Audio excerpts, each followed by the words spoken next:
ఆ రాత్రి వేములవాడకు వెళ్లే చివరి బస్సు మాత్రమే మిగిలింది. దాన్ని మిస్ అయితే ఉదయం వరకు దారి లేదు.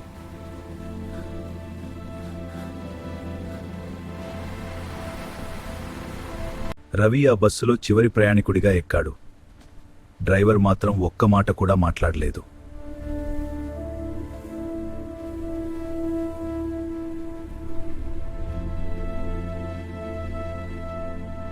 బస్సు నెమ్మదిగా అడవిలోకి వెళ్లసాగింది.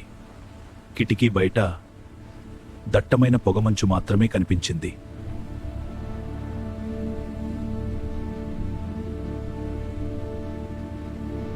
కొద్దిసేపటి తర్వాత బస్సు ఒక పాడుబడ్డ స్టాప్ దగ్గర ఆగింది. కానీ ఎవరూ ఎక్కలేదు.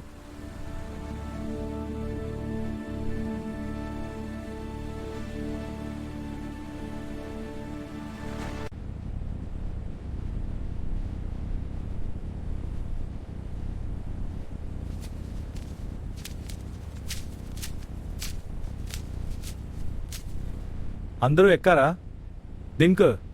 రవి వెనక్కి తిరిగి చూశాడు. ఇప్పటి వరకు ఖాళీగా ఉన్న సీట్లలో ఎవరో నిశ్శబ్దంగా కూర్చుని ఉన్నారు.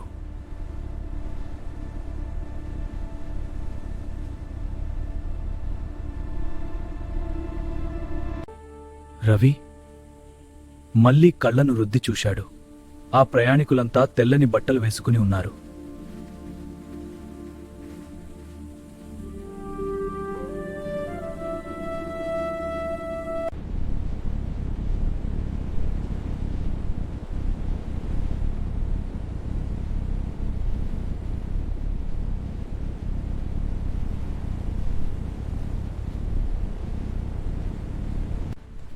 ధైర్యం చేసి రవి కండక్టర్ని అడిగాడు, వాళ్ళు ఎక్కడ దిగుతారు?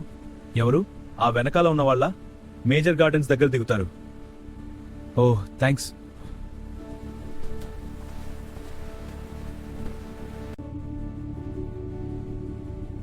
ప్రతి రాత్రి అదే చోట దిగుతారు.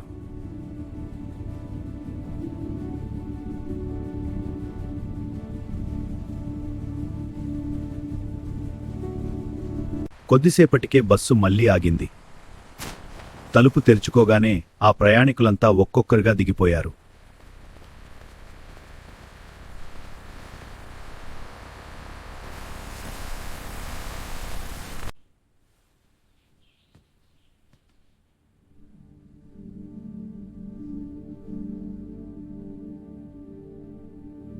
రోడ్డు కూడా లేదు, గ్రామం కూడా లేదు.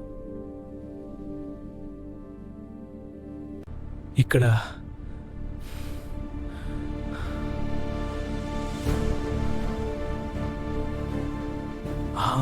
ఇరుక్కు అసలు ఎందుకు ఆపారు?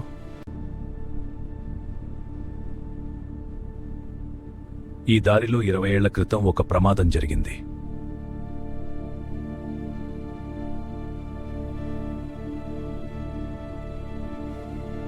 ఆ రోజు ఈ బస్సులో ఉన్న వాళ్లంతా అక్కడికక్కడే ప్రాణాలు కోల్పోయారు.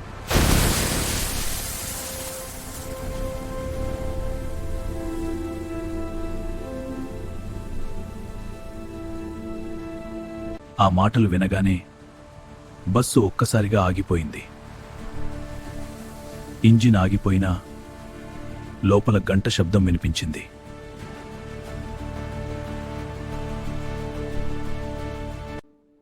భయంతో కళ్లను మూసుకున్నాడు.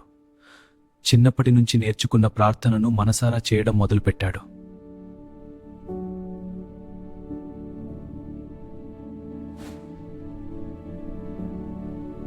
ప్రార్థన ముగిసేసరికి దూరంలో ఒక దీపం వెలుగు కనిపించింది. ఆ వెలుగు నెమ్మదిగా బస్సు లోపలికి వచ్చింది. ఆ దివ్యమైన వెలుగు బస్సు అంతా నింపేసింది. క్షణాల్లో ఆ నీడలన్నీ కనుమరుగయ్యాయి.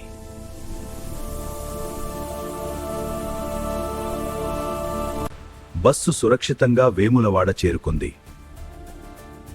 రవి దీపం ముందు మొకరిల్లి దేవునికి కృతజ్ఞతలు చెప్పాడు.